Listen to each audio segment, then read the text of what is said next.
Hello les raccoons, comment ça va? Comme tous les raccoons ne peuvent pas être présents pour un éventuel morning meeting quotidien pour l'analyse rapide des marchés, je vous propose une petite vidéo consultable à n'importe quel moment de la journée. Vu que chacun de nous a un boulot et qu'on n'a que très peu de temps pour le trading, faisons ça rapidement.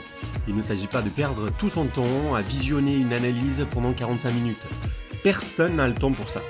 Il ne s'agit pas non plus de faire des analyses avec 10 000 indicateurs. Comme vous le savez sûrement, je ne me concentre uniquement sur le prix et les mouvements entre les acheteurs et les vendeurs. Je n'utilise aucun autre indicateur, même pas le volume. C'est très réducteur, mais chacun a sa façon d'analyser le marché. Bon, assez parlé. Regardons ces marchés de près. En général, je n'analyse que le marché de Bitcoin versus le dollar, car c'est une paire qui donne le tempo pour le reste de marché, notamment le marché des altcoins avec des grosses capitalisations comme le top 10 ou 20.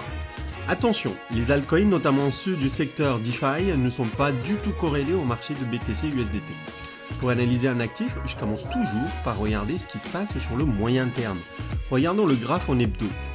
Ce qu'on voit, c'est que la tendance moyen terme est plutôt bullish, c'est-à-dire haussier. Les cours sont sortis d'un biseau de long terme.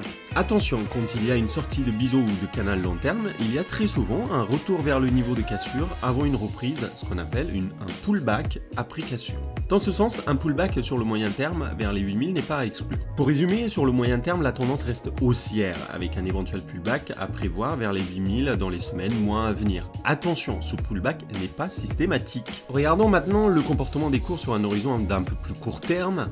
Dans ce graphe, chaque chandelier représente ce qui s'est passé pendant une journée. Ici, vous voyez un support court terme qui a vu les acheteurs revenir régulièrement et là, une résistance court terme qui se dessine. Zoomons un peu. On est quand même proche d'une résistance que d'un support. De plus, la séance d'hier a vu des vendeurs revenir sur les 11 000 et persister tout au long de la journée. À ce stade, le marché est plutôt favorable à une vente à découvert. Zoomons encore un peu. Regardons ce qui se passe en chandelier 2 heures. Ici, vous voyez un ancien support qui a été cassé à la baisse le 3 septembre à 10 heures. Les cours sont en train de revenir tester cet ancien support devenu résistance. Résumons, sur le moyen terme, c'est-à-dire en hebdomadaire, la tendance reste clairement haussière. Mais il y a un risque de pullback vers les 10 000. Sur un horizon journalier, on est proche d'une résistance et les vendeurs tiennent fermement le niveau de 11 000. Sur le court terme, le niveau de 11 000 est une résistance. Dans ces conditions, il est préférable de shorter le marché que d'être à l'achat.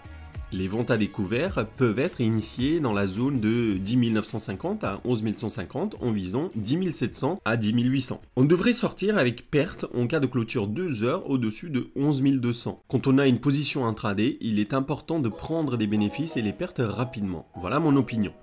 À vous de forger la vôtre et élaborer un plan de trading. Attention! N'oubliez pas les stop-loss et préservez votre capital si vous êtes à contre-tendance. Restons humbles face au marché et prenons rapidement nos pertes si jamais on est à contre-tendance. C'est la seule manière de durer sur les marchés et de devenir rentable sur le long terme. Voilà pour aujourd'hui. Bonne journée de trading les amis et à très vite pour une nouvelle analyse.